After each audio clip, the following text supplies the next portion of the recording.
অদ্বৈতাচার্য প্রভু কার্যে সুরধুনী গঙ্গার তীরে দাঁড়িয়ে, প্রভু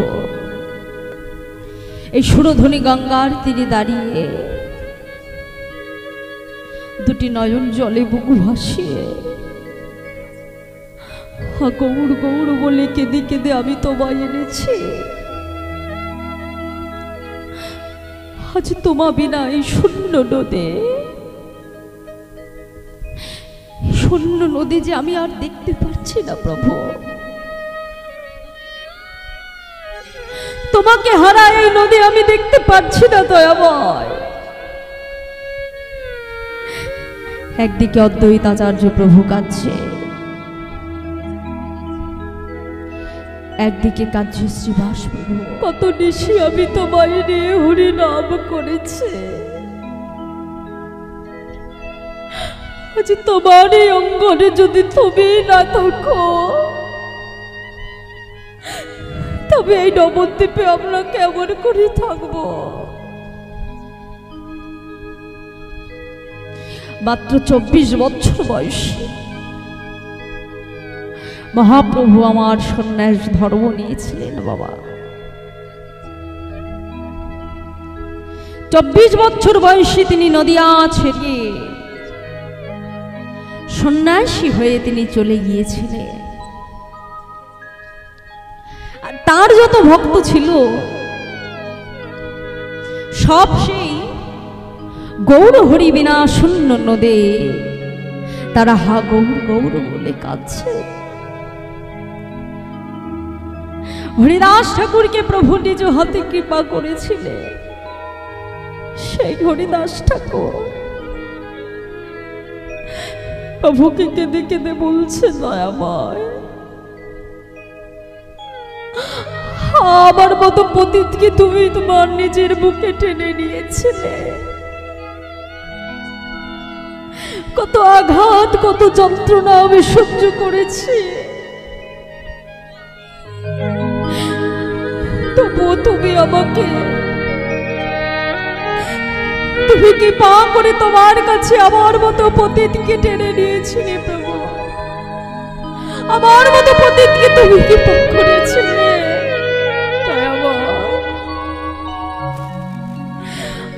আজ আমার এই নয়ন মেলে আমি কেমন করে দেখবো যে আমার গৌর হরি আর নদী আইনে। তাই এ নয়ন আমি আর মেলতে চাই না। এ নয়ন মেলে আমি আর কিছু দেখতে চাই না। যে নয়ন মেলে আমি আমার প্রভুকে দেখতে পারবো না, সে নয়ন আমি আর মেলবো না প্রভু। মাগো আজ গৌর বিনা শূন্য নদীর কি অবস্থা। সকল ভক্ত কাঁদছে, আর ওদিকে কাঁদছে অভাগিনী সচিবতা। এই অভাগিনী সচিবতা আজ তার নিবয়ে হারা হয়ে নদী আর পথে পথে কেঁদে বেড়াচ্ছে।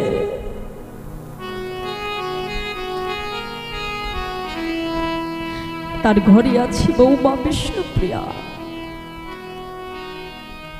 সচিমাতা চিন্তা করছে,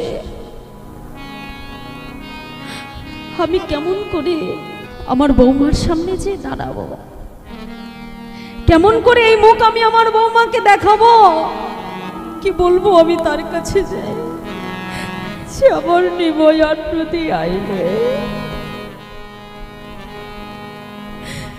তাই সচিমাতা নবদ্বীপের পথে পথে পাগলিনীর ন্যায় ঘুরে বেড়াচ্ছে। প্রভু আমার ব্রহ্ম মুহূর্তে উঠে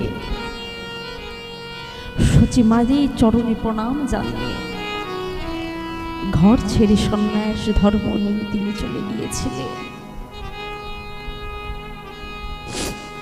আর প্রভু যখন সন্ন্যাস নিয়ে চলে গেছে, মা যখন একথা জানতে পেরেছে, সে মা কি আর নিজেকে স্থির রাখতে পারে গো মা? কোনো মা যদি জানতে পারে যে তার সন্তান আর তার কাছে ফিরবে না, সে মা কি কখনো ঠিক থাকতে পারে? সতীমাতা পাগলিনী ন্যায় হয়ে গেছে। প্রভুর জননে কেঁদে কেঁদে বলছে, দয়াবর, তোমার চরণে আমি কি অপরাধ করেছিলাম? একে একে তুমি আমার 7টা সন্তানকে কেড়ে নিয়েছো। আমার নিমাইয়ের আগে আমার সন্তান বিশ্বরূপ, সেও আমায় ছেড়ে জনমের মতো সন্ন্যাস নিয়ে চলে গেল। আর আমার একমাত্র আদরের ধন আমার নিমাই, সেও আজ আমায় ছেড়ে সন্ন্যাস নিয়ে চলে গেল। হে প্রাণ, আমি আর রাখবো না। কেন? কি অপরাধ করেছিলাম আমি? ভাবাবিষ্ট পদকর্তা লীলার এক পাশে দাঁড়িয়ে বলছে, মাগো মা, আজ তুমি ভুলে গেছো মা? কাদালে কাঁদিতে হয়, কথাটা মিথ্যে নয়। এ তো এ যুগের কথা নয়, ত্রেতা যুগের কথা। তুমি ভুলে গেছো যে তুমি কি অপরাধ করেছিলে। কি অপরাধ করেছিল বাবা, যার জন্য সতীমাতাকে কাঁদতে হচ্ছে? জানবেন, কোনো দুঃখ, কোনো আঘাত যদি আমাদের সইতে হয়, তবে নিশ্চয়ই পূর্ব জন্মে কোনো পাপ আমরা করেছি, যার জন্য আমাকে আঘাত যন্ত্রণা সইতে হচ্ছে। আপনি যদি জীবনে কোনোদিনও কোনো সৎ ব্যক্তির মনে আঘাত করে থাকে, সেই আঘাত আপনার জীবনে দ্বিগুণ হয়ে ফিরে আসবে। হয়তো একটু বিলম্ব হবে, কিন্তু ঠিক সেই আঘাত আপনার জীবনে ফিরে আসবে। কারণ কোনো সৎ ব্যক্তির মনে আঘাত করলে, কাউকে কষ্ট দিলে, সে কষ্ট আবার আপনার কাছে পুনরায় ফিরবে। মহাজন বলছে, কাদালে কাঁদিতে হয়, কথাটা মিথ্যে নয়। জীবনে যদি কখনো কাউকে কাঁদিয়ে থাকো, যদি কোনো অপরাধ করে থাকো, তার উপযুক্ত শাস্তি তোমাকে পেতেই হবে। এই যে সতীমাতা কাঁদছে বাবা, এই সতীমাতা যে কাঁদছে, তাকে কাঁদতে হচ্ছে কেন? ত্রেতা যুগের কথা। ত্রেতা যুগে এই সতীমাতা, তিনি ছিলেন কৈকেয়ী, রামচন্দ্রের বিমাতা কৈকেয়ী। রাজা দশরথের 3 স্ত্রী ছিল, কৌশল্যা, কৈকেয়ী, সুমিত্রা। কৌশল্যা ছিলেন দয়াময় রামচন্দ্রের মাতা, কৈকেয়ী ছিলেন তার বিমাতা। যেদিন রামচন্দ্র রাজা হবে, ঠিক তার আগের দিন তার বিমাতা কৈকেয়ী রামচন্দ্রের জন্য বসে বসে একখানি মালা গাচ্ছে। কাল রাম রাজা হবে, যখন তাকে প্রণাম করতে আসবে, মালাখানি তার গলায় পরিয়ে দেবে।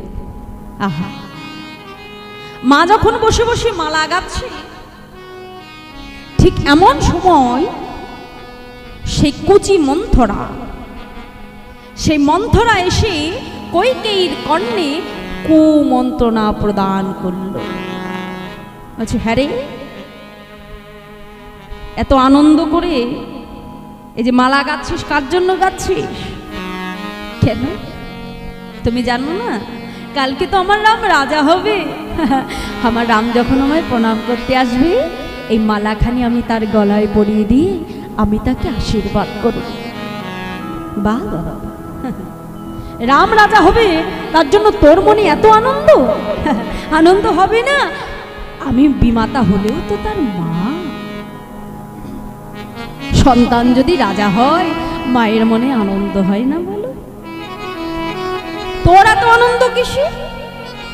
রাম যদি রাজা হয়, ওই কৌশল্যা ও হবে রাজমাতা, আর তুই হবে ভিখারিনী। সে তো রামচন্দ্রের মা, সে হবে রাজমাতা, তুই হবি ভিখারিনী। তা তোর মনে এত আনন্দ কিসের রে? ওই যেই কুমন্ত্রণা দিল, সত্যি তো রাম রাজা হলে দিদি তো রাজমাতা হবে,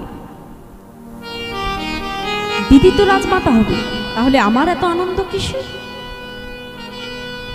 মন্থরা বলছে, দেখ কইকেই শোন, তোকে একটা কথা বলছি, যদি ভালো চাস তো আমার কথা শোন।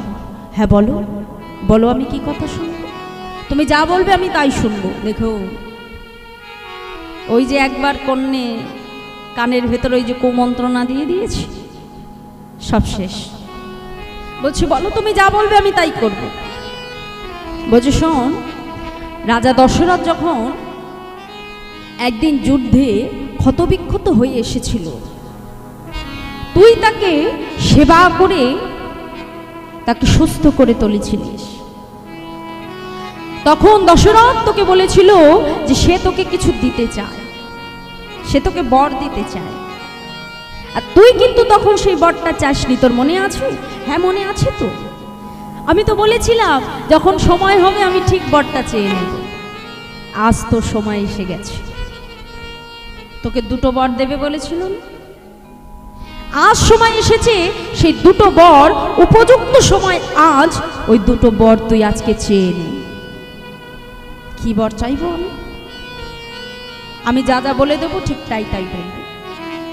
শোন, প্রথমে বলবি যে রাম রাজা হবে না, রাজা হবে তোর ছেলে ভরত।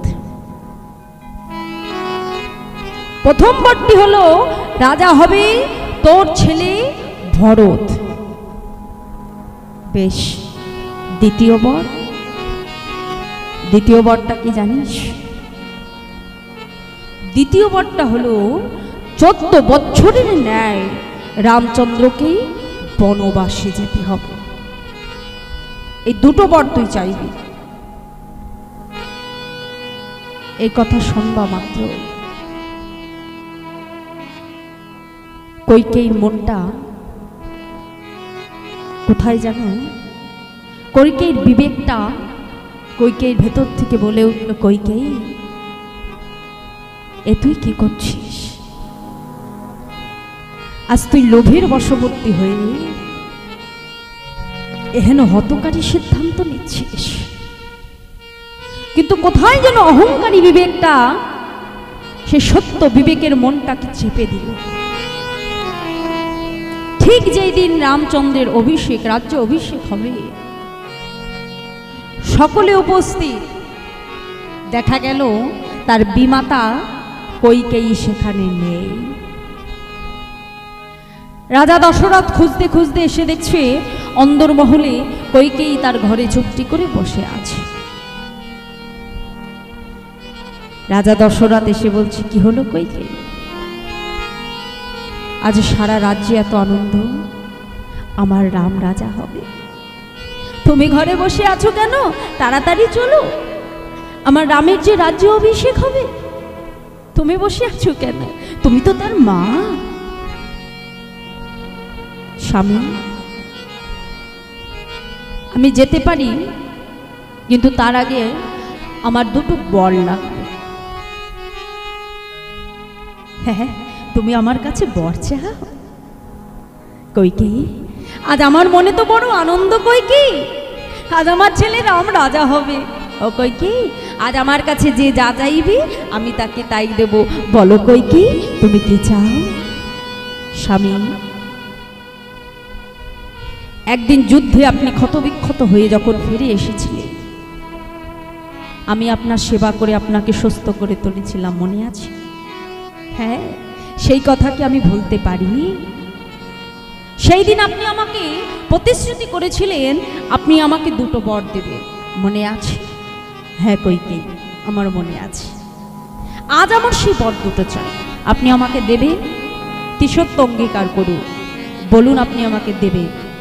বেশ, আমি তোমাকে দেব দেব দেব। বলো, বলো তুমি কি চাও? শুনুন স্বামী, আমার প্রথম বর হলো রাম রাজা হবে না, রাজা হবে আমার ছেলে ভরত। রাজা দশরথ চমকে উঠল, কইকেয়ী, এ তুমি কি বলছো? আরেকটু পরে আমার রামের রাজ্য অভিষেক হবে, আর তুমি কি না বলছো আমার রাম রাজা হবে না, রাজা হবে ভরত? বেশ, তাই হবে।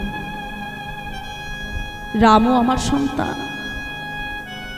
ভরতও আমার সন্তান, তাই রামও যদি আজ রাজা হতে না পারে তাতে আমার দুঃখ নাই, আমার ভরত তো রাজা হবে। আচ্ছা বলো বলো, তোমার আর কি বর চাই? মাগো, দ্বিতীয় বরের কথা যখন কইকেয়ী বলতে যাবে, তার ভেতর থেকে কে যেন তার বিবেকটা, তার কণ্ঠটা রোধ করে দিল। মাতা কইকেয়ী যেন আমাদের মতো জগৎজীবকে শিক্ষা দেবার জন্য বলে গেল, দেখো ওহে জগৎজীব, আজ আমি লোভের বশবর্তী হয়ে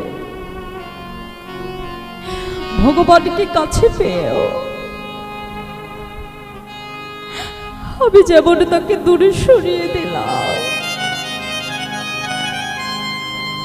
তোমরাও যেন সংসারের জীব অর্থের লোভে ভগবানকে কাছে পেয়ে তোমরা যেন তাকে ভুলে যেও না, তোমরা যেন কখনো তাকে দূরে সরিয়ে দিও না। বাবা, ভগবান কিন্তু ভক্তকে সব দেয় বাবা। ভগবানের কাছে কোনো ভক্ত যদি বলে, প্রভু তুমি আমার দোতলা বাড়ি দাও, ভগবান কিন্তু ভক্তকে সেটা দিয়ে দেয়, খুশি হয়েই দেয়। কারণ ভগবান সব সময় চায় যে আমরা প্রতিটা জীব যেন বেশি করে মায়া মোহে আচ্ছন্ন হয়ে থাকতে পারি, ওই সংসার সাগরে যেন আমরা বেশি করে ডুবে থাকতে পারি। কারণ ভগবান সবকিছু দিতে পারে, ভক্তি কখনো ভগবান ভক্তকে দিতে চায় না। কারণ ওই ভক্ত যদি ভক্তির রজ্জু দ্বারা ভগবানকে একবার আবদ্ধ করে ফেলে, ভগবান কখনো সেই ভক্তকে ছেড়ে যেতে পারে না। তাই ভগবান ভক্তকে সব দেবে, যদি আপনি বাড়ি চান, গাড়ি চান, সব দেবে, কিন্তু ভক্তি কখনো ভগবান এত সহজে ভক্তকে দেয় না। কারণ ওই একটি বস্তুর দ্বারা ভগবানকে জনম জনমের মতো পাওয়া যায়, ওই ভক্তির দ্বারা একমাত্র ভগবানকে বাঁধা যায়। ভগবান ভক্তকে সব দেয়, কিন্তু ভক্তিটা দিতে চায় না বাবা।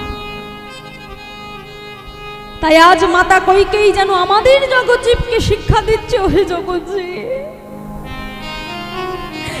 তোমরাও যেন সংসারে এসে অর্থ সম্পদের আশায় তোমরাও যেন ভগবানকে দূরে সরিয়ে দিও না, তোমরা যেন তাকে ডাকতে ভুলে যেও না। আজ আমি যেমন অহংকারের বশীভূত হয়ে লোভের জন্য আমি যেমন আমার ভগবানকে, আমার সন্তানকে দূরে সরিয়ে দিলাম, তোমরা যেন আমার মতো এই একই ভুল করো না। মাতার কণ্ঠটা যেন কোথা থেকে রোধ হয়ে এলো। তবুও মা সব কষ্টকে বুকে চেপে রেখে বলছি, দেখুন স্বামী, আমার দ্বিতীয় বর হলো রামকে 14 বছরের ন্যায় বনবাসে যেতে হবে। যেই বলেছি, রাজা দশরথ চিৎকার করে উঠেছে, কইকেয়ী, কইকেয়ী, তুমি আমার কাছে কি মন চাইলে? এবার আমি তোমায় দিতে পারবো না কইকেয়ী। আমার ভরত রাজা হবে তাতে আমার দুঃখ নেই, তুমি জানো না আমি আমার রামকে ছাড়া একটা দিনও থাকতে পারি না। সেই রামকে 14 বছরের ন্যায় আমি কেমন ভাবে বনবাসে পাঠাবো? এবার আমি দিতে পারবো না। এই কথা তুমি ফিরিয়ে নাও। স্বামী, আপনি কিন্তু আমার কাছে সত্য করে অঙ্গীকার করেছেন, তাই এ বর আপনাকে দিতেই হবে। রাজা দশরথ ধুলায় গড়াগড়ি দিয়ে কাঁদছে, আর ওদিকে মাতা কৌশল্যা মঙ্গল প্রদীপ জ্বালিয়ে নিয়ে রামের কাছে যখন আসছে, হঠাৎ করে মঙ্গল প্রদীপখানি হাত থেকে পড়ে গিয়ে নিভে গেল। যেই না নিভে গেল, মায়ের মনে কোথা থেকে একটা সাড়া দিল, আছে মঙ্গল প্রদীপখানি নিভে গেল কেন? তবে তবে আমার রামের কি কোনো বিপদ হতে চলেছে? আমার রামের কি কোনো ক্ষতি হতে চলেছে? কৌশল্যা মা ছুটতে ছুটতে যখনই ঘরের ভেতরে প্রবেশ করছে, দেখছে স্বামী ধুলায় গড়াগড়ি দিয়ে কাঁদছে। এ কি বোন, স্বামী কাঁদছে কেন? কি হয়েছে তার? দিদি, আমি স্বামীর কাছ থেকে দুটো বর চেয়েছি। কি বর চেয়েছিস? প্রথম বর চেয়েছি যে আজ রাম রাজা হবে না, রাজা হবে আমার ছেলে ভরত। বাহ, ভরত রাজা হবে, এ তো বড় আনন্দের কথা। আর কি বর চেয়েছিস? আরেকটি বর চেয়েছি যে রামকে 14 বছরের ন্যায় বনবাস যেতে হবে। এই কথা শ্রবণ করবা মাত্র মাতা কৌশল্যা আছাড় খেয়ে পড়েছিল। তুই কি বর চেয়েছিস? তোর ছেলে ভরত রাজা হবে, তাতে আমার কোনো দুঃখ নেই, কিন্তু আমার রামকে 14 বছরের ন্যায় বনবাসে যেতে হবে না। এ বর তুই ফিরিয়ে নে, এই বর তুই চাস না। বর বাবা, এই যে রাজা দশরথ 14 বছরের ন্যায় যে তাকে সন্তান হারা হতে হয়েছিল, এটা কিন্তু এই রাজা দশরথ অভিশাপগ্রস্ত হয়েছিলেন। তিনি অভিশপ্ত ছিলেন। এই রাজা দশরথ তিনি একদিন মৃগয়া করতে গিয়ে শব্দ বেদী বাণীর দ্বারা অন্ধমুনির পুত্র সিন্ধুমণিকে তিনি সেই শব্দ বেদী বাণী তার উপর নিক্ষেপ করেছিল। অন্ধমুনির একমাত্র নয়নের মণি, একমাত্র যষ্টি তার পুত্র সিন্ধু। সেই সিন্ধুর পিতামাতা মানে অন্ধমুনি, তারা দুজনেই ছিল অন্ধ। তাদের একমাত্র নয়নের মণি ছিল তাদের পুত্র সিন্ধু। পিতামাতা খুব পিপাসার্ত হওয়ার জন্য তাদের পুত্র সিন্ধু পিতামাতার তৃষ্ণা নিবারণ করবার জন্য এসেছিল একটি কলসি করে জল নিতে। আর যখন কলসিটা নদীতে যখন জল ভরছে সিন্ধু, ফাঁকা কলস যদি জল দ্বারা পরিপূর্ণ করা হয় তবে একটি শব্দ হয় বাবা, কি তাই তো? আর সেই শব্দ শুনে রাজা দশরথ কোনো কিছু না দেখে যখনই সেই শব্দভেদী বাণ সিন্ধুর উপর নিক্ষেপ করেছে, সিন্ধু ভূমিতলে পড়ে গেছে। আছাড় খেয়ে যখন ছটপট করছে, তখন কেঁদে কেঁদে বলছে, কে গো আমার এত বড় ক্ষতি করলো? কে আমাকে বান মারল গো? আমি একটিবার তাকে দেখতে চাই। রাজা দশরথ সিন্ধুর কথা শুনতে পেরিয়ে ছুটতে ছুটতে যখনই এসেছে, দেখছে কোনো মৃগয়া না, এ একটা মানুষ। আমি কি করলাম? আমি কি করলাম? আমি একজনকে হত্যা করে ফেললাম। সিন্ধু কেঁদে কেঁদে বলছে, কে আপনি? আপনি না বুঝেই যে একজন পিতার অনেক বড় ক্ষতি করে দিলে। আমি এসেছিলাম আমার পিতা মাতার তৃষ্ণা নিবারণের জল নিতে, আর আমি এই জল নিয়ে ঘরে ফেরতে পারবো না। তাই মৃত্যুর আগে আপনার কাছে আমার একটা মিনতি আছে, আপনি আমার পিতা মাতার জন্য, তাদের তৃষ্ণা নিবারণের জন্য একটু জল নিয়ে যাবে, আর আমার এই দেহটা আমার পিতার কাছে একটু পৌঁছে দেবে। এই বলে অন্ধমুনির পুত্র সিন্ধুমুনি মারা গেলে মৃত সন্তানের দেহটা কাঁধে করে নিয়ে রাজা দশরথ যখন একটু একটু করে অন্ধমুনির ঘরের সামনে এসে পৌঁছেছে, ভেতর থেকে অন্ধমুনি চিৎকার করে ডাকছে, কে কে? আমার সিন্ধু এলি নাকি বাবা? সিন্ধু দে বাবা, আমায় একটু জল দে, আমরা যে বড় পিপাসার্ত, আমাদের একটু জল দে বাবা। রাজা দশরথ চিৎকার করে বলছে, না, আমি আপনার পুত্র নই, আমি হলাম রাজা দশরথ। আপনার পুত্র সিন্ধু যে আমার মানে মারা গেছে। কি বললে? তুমি আমার পুত্র সিন্ধুকে মেরে ফেলেছ? আমার একমাত্র নয়নের মণি, আমাদের একমাত্র সম্বল আমার পুত্র, তাকে তুমি হত্যা করেছ, তাকে তুমি মেরে ফেলেছ দশরথ। আমি তোমাকে অভিশাপ দেব দশরথ, আজ এক পিতা তোমাকে অভিশাপ দিচ্ছে দশরথ।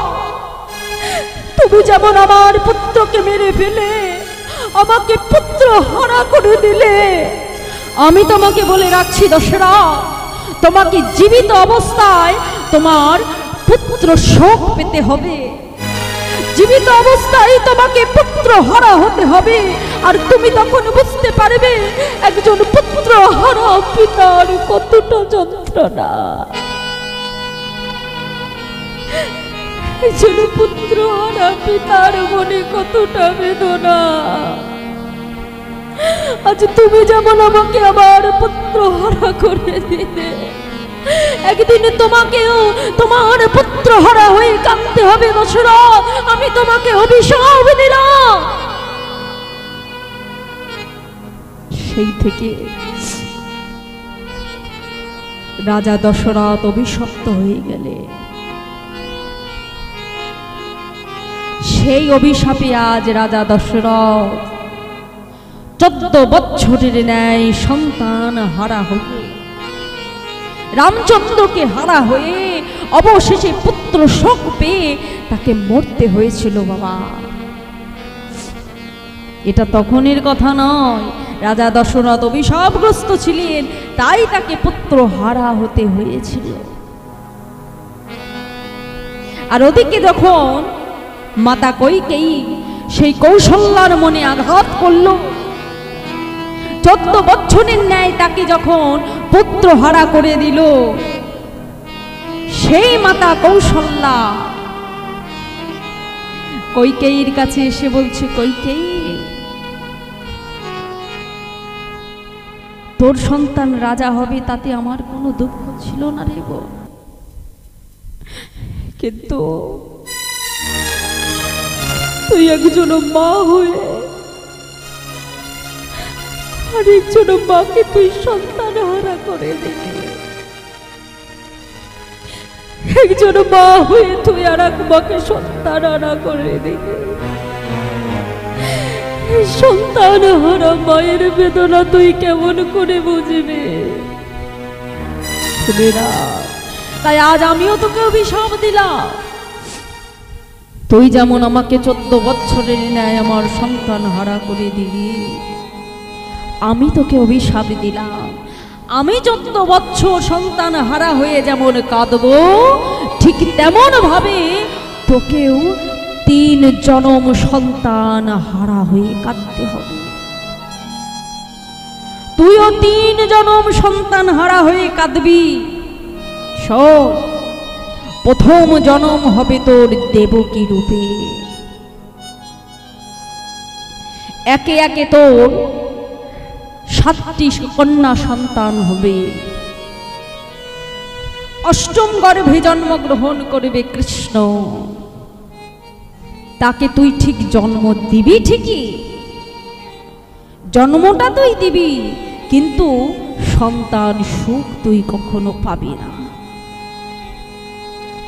কৃষ্ণকে জন্ম দিবি তুই, কিন্তু সেই কৃষ্ণ লালন পালন হবে যশোদার কাছে। তাই সন্তানকে কাছে পেয়ে সন্তানকে তোর দূরে থেকে সন্তানের লালন পালন করা তোকে সইতে হবে। সন্তান সুখ তুই কখনো অনুভব করতে পারবি না। তাই এক জনম তোকে দেবকী রূপে সন্তান হারা হবার যন্ত্রণা সহ্য করতে হবে। দ্বিতীয় জনম হবে তোর ইন্দ্রদম্য রাজার স্ত্রী গুন্ডিচা রূপে। তোর একে একে 18টি সন্তান হবে। আর সেই 18টি সন্তান একই রাত্রে সেই 18টি সন্তান মারা যাবে। সেই 18টি সন্তান মারা যে হবে 18টি নালা। বাবা, যারা শ্রীক্ষেত্রে গেছেন মানে পুরীধামে, তারা দেখতে পারবে সেই 18 সন্তান আজও 18টি নালা রূপে বইছে। যারা গেছেন তারা তো দেখেছেন, আর যারা যাবেন তারা দেখবে সে 18 সন্তান 18টি নালা রূপে আজও বয়ে চলেছে। সেই গুন্ডিচা দেবীর 18টি সন্তান এক রাত্রেই 18টি সন্তান মারা গেছিল। তাই দ্বিতীয় জন্মে তোকে 18টি সন্তান হারা হবার যন্ত্রণা তোকে সইতে হবে। আর তৃতীয় জন্ম হবে তোর সচী মাতা রূপে। একে একে তোর 6টি কন্যা সন্তান হবে। সেই 6টি কন্যা সন্তান তোর একে একে মারা যাবে। সপ্তম গর্ভে জন্মগ্রহণ করবে বিশ্বরূপ। সেই বিশ্বরূপও একদিন সন্ন্যাস ধর্ম গ্রহণ করে চলে যাবে। অষ্টম গর্ভে জন্মগ্রহণ করবে নিমাই। আর সেই নিমাইও একদিন তোকে কাঁদিয়ে চরবের মতো সন্ন্যাস নিয়ে চলে যাবে। আর কাঁদতে কাঁদতে সন্তান হারা হয়ে কাঁদতে কাঁদতে তোর দেহটা হয়ে যাবে সূচি। তাই তোর নাম হবে সচী। আর তোর সন্তান নিমাই যখন সন্ন্যাস নিয়ে যখন সন্ন্যাস ধর্ম গ্রহণ করে চলে যাবে, যখন ভক্তকে সঙ্গে করে হরি নাম করবে, আর সেই হরি নামের ধ্বনি যখন তোর কর্ণে আসবে, সেই দিন তুই এই অভিশপ্ত জনম থেকে মুক্তি পাবি। তার আগে তোর মুক্তি হবে না। তাই তুই যেমন আমাকে কাঁদালি, তাই 3 জনম সন্তান হারা হইলে তোকেও কাঁদতে হবে। তাই তো মাগো, আজ যে সচী মাতা নবদ্বীপে হা গৌর গৌর বলে কাঁদছে, সেটা তো তার এই জন্মের ফল নয় মাগো। সে ভগবানের কাছে কেঁদে কেঁদে বলছে, প্রভু গো, আমি তোমার চরণে কি অপরাধ করেছি। আর বাবা বিষ্ণুপদকর্তা লীলার এক পাশে দাঁড়িয়ে বলছে, মাগো, তুমি ভুলে গেলে কি হবে যে তুমি কি অপরাধ করেছিলে। এই অপরাধ তো তোমার এ যুগের অপরাধ নয়, এ অপরাধ হলো তোমার ত্রেতা যুগের অপরাধ।